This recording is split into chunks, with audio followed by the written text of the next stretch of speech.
BBOR, Black Box Online Radio, coming to you from West Virginia. BlackBoxNed88 on Instagram for the bonus podcast. And I would just like to drop one quick announcement first. We will be doing something very big about the Zodiac Killer tomorrow to anybody who's listening to these things live.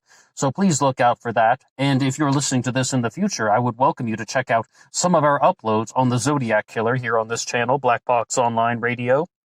And now on to today's discussion.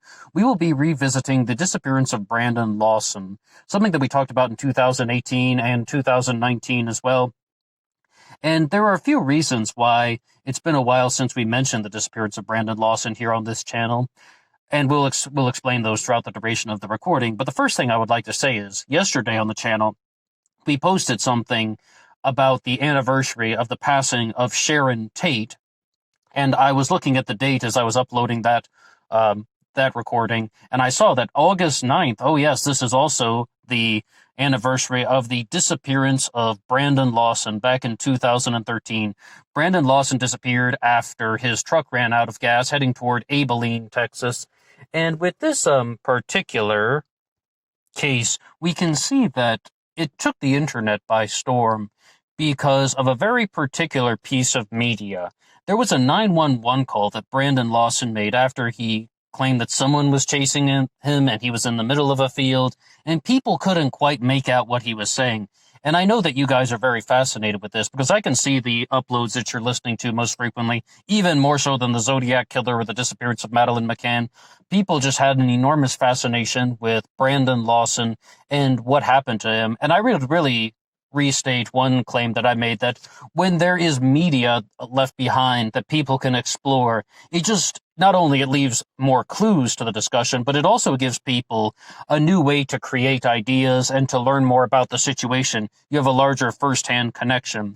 So the first thing that we would do is listen to the 911 call, but I would have to say, this is not necessarily something where I'm going to be putting forward my own theories, or I'm not going to be exploring everything in a 100% this is what I think fashion, because I've done that many times and I made several key errors, and we're going to talk about that for the remainder of the recording. But without further ado, let's play the clip and let's hear Brandon. 9/2013 0:50 and 38 seconds. 911 emergency. Yes, I'm in the middle of the field. The safer just pushed some guys over. Right here going towards Abilene on both sides. My truck ran out of gas. There's one car here that got chased to the woods. Police hurry. Okay, now run that by me. I talked to him. I actually ran into him. Ah, you ran into him. Okay. That's the first guy. Do you need an ambulance? No, I need the cops. Okay. Is anybody hurt? Hello? Okay, and there was the very famous 911 call that Brandon Lawson made just prior to his disappearance. And there are some steps that happened additionally after the 911 call. But the first thing we can say is many people believed that the answers to all the questions existed in that 911 call. And we did an upload on this channel once called Brandon Lawson's Stapers Theory, a 911 call, where a lot of people were looking at not only the 911 call, but they were paying very close attention to a very specific word, Stapers. What he said was Stapers just threw some guys over, maybe Stapers just pushed some guys over. And they're saying that that word must be the answer to everything. And a lot of people think what he was actually saying was state troopers, that the state troopers pulled some guys over and that something was going on and he did something that he shouldn't have done. Okay, a lot of theories happened. There's a lot of speculation going on. People were spreading all sorts of things over the internet, and I was one of them, because I was also paying attention to the fact that when he was slowed down, you could hear the word escaped, that he escaped just from guys over. It sounds kind of like that, but what the first thing I would say is, this 911 call that we just heard, it was edited. It was edited by the police, and then it was given to Brandon's common-law wife, Ladessa. So you hear the edited version, and what most people believe is there isn't anything like Stapers just threw some guys over. He's saying very clearly, state troopers just threw some guys over, and they pulled out a piece of the sound. Then what happened was, Brandon Lawson's brother, Kyle, went on the show Crawl Space, and he gave the family's side of the story, especially talked about his personal relationship with his brother, Brandon Lawson, about what happened. The truck ran out of gas going toward Abilene, Texas, saying that, Brandon was getting into a dispute with Ledessa. They were feeling hot-headed. But the biggest thing to remember is what his brother is saying is, number one, Brandon was on methamphetamines at the time. That's the word that Kyle was using. And the second thing is that when you hear noises in the 911 call that we played there, some people think that there are gunshots heard in the background. But Kyle Lawson says very clearly that those are the sounds of cars crossing a rickety bridge that is over the Colorado River, based on where they found Brandon's truck, that those are the sounds of that bridge over the Colorado River. I heard the 911 call many times, and I was quite shocked when he said that. I was like, I really didn't think people would mistake a rickety bridge for a gunshot, but listening to it a few more times after hearing that, I was like, okay, I can hear it. I can hear it. And a lot of people were very critical of Kyle Lawson for coming forward in the way that he did. And this is one of the reasons why I wanted to talk about this specific case, because I noticed that when I was going through different forums and even looking on Reddit, which I try to stay away from, but I end up doing it sometimes anyway, I noticed that people were saying there's some odd things going on with his brother, Kyle Lawson. And one of the things that they point out is something that I didn't mention during our Kyle Lawson response that we did on the channel in 2019. They're saying that when he appeared on the show Crawl Space, he read a prepared statement. First he read the prepared statement, and then they had a discussion, and people were like, why is he reading something scripted? And I will tell you flat out, I think I know why. It's because he didn't want to leave out precise pieces of information. He didn't want to leave out the specifics. He didn't want to forget to say something, because if you're doing things in an unscripted way, you always leave something out. I should have said that. Oh, there's a very big piece of information that I forgot to say. So he began with something scripted to make sure that he covered all the bases, dotted all the I's and crossed all the T's. Then he could have the discussion. Now, when we're talking about methamphetamines or meth and an adverse reaction to that, I do not do drugs, but I've been reading some comments that other people have been leaving, and they have some firsthand familiarity with this, and they're saying, yes, this sounds like a case of meth psychosis. Really not my area. But what we could say about that is, Brandon believed that, if I recall, Ledessa had hired a group of Mexicans to run him out of town. None of that was real, by the way. As to the best of our knowledge, that was just something that was brought on because of the quote-unquote meth psychosis. And then these are things that Kyle Lawson relayed in his interview on Crawl Space. We did a response to that, and I'll include a link to our interview response with Kyle Lawson from 2019 in the description box here. So the thing to say about that one is that that's just the explanation that's been provided, that it was something to do with just Brandon is being delusional. He had an adverse reaction. He's high on drugs, even at the time of the call. And then what happened to Brandon Lawson, we aren't 100% sure. I said that I would throw out any of my own personal theories in this one, because it turned out I'm really bad at it. And this is one of the reasons why people don't just throw out their theories in podcast format, because it's very difficult to get things very precisely, even when you have an enormous amount of commentary at your disposal. But I noticed that a lot of people were leaving some comments on things like the True Crime Garage forum and such, when they're saying, if he was so close to the Colorado River and he was experiencing meth psychosis and being in any disoriented state of mind near a water source, is it possible that his body was washed away, that he was swallowed up by the river some way, somehow, and his body was moved to a different location because of the currents? I mean, that's just a question that people have been asking. Once again, that's not my own personal theory, but I've definitely thought about that. So with this case, I've said, that theorizing is very difficult. When I started this YouTube channel, it was really about just saying my personal theories. Once we got into the true crime part of it, originally we started about the CIA and like global affairs and politics and such, and then we transitioned over to just talking about theories associated with true crime. I would go through the documentaries and the articles, and then I would just tell people my theory about why this happened. And the disappearance of Brandon Lawson was a very big reason why I stopped doing that, because I was like, I'm just spreading disinfo. I was genuinely saying what I believe. It's like, I think that this is what happened. But the issue is that you make so many mistakes doing that. It's not an accurate way to just watch some documentaries and say, all right, I know everything that happened on the night of August 9th of 2013. I can tell you every step that this person made simply by listening to other podcasts, watching documentaries. And another issue is, after Brandon Lawson made this 911 call, he also made a phone call to his brother Kyle. And people have called me out in the comments section like, why didn't you mention that? Why are you talking about, hey, maybe they're gunshots and Brandon Lawson was murdered while he was on the phone with a 911 dispatcher?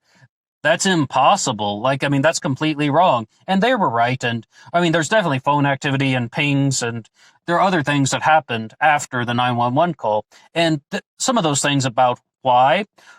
Sometimes it's not only that you're just listening to other media and other commentaries, it's also about getting tunnel vision. You just sort of sit there and you start thinking about the situation over and over again. Did Brandon do this or did Brandon do that? What about this and what about that? But that just turns out to be a distraction from the facts. So I definitely can say that not theorizing too much about this case, but just simply saying that it is definitely something that is rather confusing. But I think Kyle Lawson really shared a lot of clarity on the situation. And some people were asking the question, why didn't he come forward sooner, based on how many people were talking about this on the internet, how many people were trying to interview individuals such as Ledessa. And if I recall correctly, and it's been a while since I've looked at this stuff, Kyle Lawson was incarcerated for a while, and then once he was let out of prison, he began to share things, and as well as going on the podcast Crawl Space with Lance and Tim. Right now, I would like to jump over to Medium.com, and we're going to look at an article that is written by someone who is simply using the name True Crime Times. Brandon Lawson had a lot to live for. He had been dedicated to his fiancée, Ledessa Lofton, for 10 years, and the couple had 3 children. Brandon also had a child from a previous relationship. By all accounts, Brandon was a loving and attentive father, but he had struggled with substance abuse issues in the past and had recently relapsed shortly before his disappearance in 2013. More than 6 years later, Brandon's family and those familiar with the case still wonder whether his drug issues played a role in his disappearance. And if so, what? But as we say very clearly, there's a quotation that somebody found from Kyle Lawson where he says, I don't think Brandon was high on drugs that night. I know he was high on drugs that night. I know he was high on drugs that night. The evening of August 9th, 2013 wasn't a very good one for Brandon. The 26-year-old San Angelo, Texas resident was an oil field worker who sometimes spent 13 hours on the job and sometimes worked up to 95 hours a week. When a very tired Brandon arrived home on August 9th, his exhaustion only grew worse, and he began arguing with Ledessa. He said he was beginning to go into panic mode, but Ledessa had a right to be angry. Her common-law husband hadn't come home at all the previous night, and she was frustrated by his recent drug use. Enraged, Brandon left the family's home, intending to drive to his father's house in the town of Crowley, 3.5 hours away. Worried about Brandon's state of mind behind the wheel, Ledessa phoned him and asked him not to go all the way to Crowley. It was already after midnight. Instead, Ledessa suggested he make the 5-mile trek to his brother's house and spend the night. Brandon switched gears and started driving north on Highway 277 towards Abilene, abandoning his journey toward his father's house along Highway Route 67. And that provides some more context there. But I would also like to point out that a lot of people have been mentioning one thing about the use of the word stapers, because after the truck is going down Route 67, and then it stops along the side of the road, and then Brandon says very clearly that the stapers just threw some guys over, that they were going after these quote-unquote Mexicans that are running him out of town. I mean, it seems like the family is saying that was just a delusional thing to say. There's no substance in that. That is just something that was triggered because of the meth psychosis. But to say something about that, a lot of people were writing that Brandon and Kyle had a code word for police, and that Stapers was one of their code words for the police, the state troopers, Stapers or Stratters, Strappers. They're saying all of these things in various forums and comment sections around YouTube. And what I heard from Kyle Lawson very clearly in the interview, and I even pulled up the quotation earlier today to confirm this, their code word was one time. But it not Stapers or Stratters or anything like that. Their code word was one time. They would say one time run, which is a pretty good code word. I mean, no one would ever suspect that that's talking about the police. I mean, a lot of people have been talking about how this could be some type of vernacular. People are even saying in West Texas, Stapers is slang for state troopers. But their code word was one time. Like for law enforcement, and Brandon would say things like one time run, meaning you run away from the police. So I would just want to say that this is a very tragic situation. And I mean, the biggest question is, what was everything that happened after Brandon lost contact? And earlier today, this is 2020, I was looking for 2020 updates about the disappearance of Brandon Lawson. And I found something from a private investigator that said that they were making some breakthroughs in the case. They were really trying to use the GPS to pinpoint his exact location and then trace his steps after the final phone interactions and the cell phone pings. And then I noticed, hey, wait a second. This post is from 2014. This was on the Disappearance of Brandon Lawson Facebook page. I'm like, wow, 2014. And still, they did not get all the answers. And the article that we are reading from Medium is from 2020, though. This was a 2020 update here. And let's keep going. After 45 minutes, Brandon took off in his truck, and he, too, phoned Kyle, but not for a wellness check. He needed his brother to bring him gasoline, as his truck had stopped running along Highway 277 near Bront. B-R-O-N-T. I thought it was pronounced Bronte, but people have since told me that this is just called Bront. And when Brandon says that he's heading toward Abilene on both sides, some people have said that they theorize that he's actually saying heading toward Abilene on the Bront side.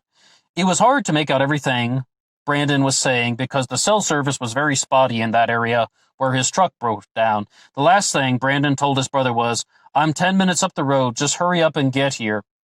At some point while he was on the phone, his brother said, "3 expletives are chasing me out of town." And by expletives, I believe he's referring to the 3 Hispanic individuals. The expletive referred to Mexicans. They want to be very precise. And when Brandon said that this, Kyle immediately suspected that meth was contributing to his brother's state of mind and asked if he was tripping.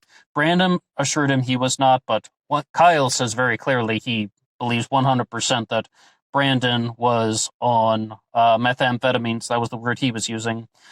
The plan to help Brandon was a lengthy one, not as simple as picking up the gas can and taking gasoline to the broken-down truck. Kyle was still waiting for the latest paycheck to clear so he could pick up the gas can, drive out to where Brandon was, get money from him, and go get gas, and then return to Brandon's truck. Sometimes life is complicated. But when Kyle arrived at the location Brandon directed them to, he was nowhere to be found. And Brandon's truck wasn't sitting alongside the road, however. A police car was parked next to it. Oh, it wasn't sitting alongside the road alone, but a police car was next to it, and it appeared to him that an accident had occurred, and there had been no signs of a struggle. Okay, so I think that this is one of the last things that they had to share about the disappearance of Brandon Lawson. It's a terrible tragedy. Some guy, 26 years old, he had 4 kids, and he had started this new job being very prosperous, but also, I mean, some people definitely have issues with substance. We all have our own issues in life. Can't fault Brandon for anything like that. We're only human. But what we can say is just that a lot of people are saying many different things about the disappearance of Brandon Lawson on the internet. And I do have to insist upon that point. When you have pieces of media like the 911 call, people will hear that. And then they want to understand that because it's very human I think he means this, or I think he means that. Because of the totality of our own experiences, we want to try to see if we can make sense of the situation. Sometimes we will get it right, and sometimes we will get it wrong. And 90% of the theories that I composed about the disappearance of Brandon Lawson were wrong. Mostly, as I said, because I got the type of tunnel vision, and I just kept rethinking the situation over and over again. And that allowed me to overlook very critical details. And the last thing I would say is, there's another theory that's going on out there about how this was not necessarily anything to do with an accident, but there was a cow tipping incident. What he's actually saying is the state troopers pushed some cows over, and that he interrupted some state troopers while they were cow tipping, and then they chased after him. But we can say that that is almost 100% not true based on all the information that Kyle Lawson has shared. And once again, I will share a link to our pure response to the interview with Kyle Lawson on Crawlspace, and so you can hear more about that. So I can just say that as far as the cow tipping theory goes, it's I think that is an example of someone who is, or people are promoting that because they just think that it's somewhat of a wild theory, and it's kind of exploring an avenue that had not been checked yet. I don't think there's any merit to it. When I first read it, I was like, oh my gosh, is this where I went wrong? I heard that 911 call so many times. What he's saying, state troopers just pushed some cows over.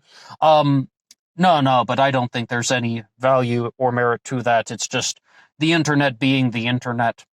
Well, if you have anything you'd like to share about the disappearance of Brandon Lawson, please drop something in the comments section below. I would love to hear from you. And this is one case where the updates may not be coming out very frequently. I think they've explored the situation a lot, and perhaps in the future we will get definitive certainty about what happened to Brandon. And that's all for me now. Until next time.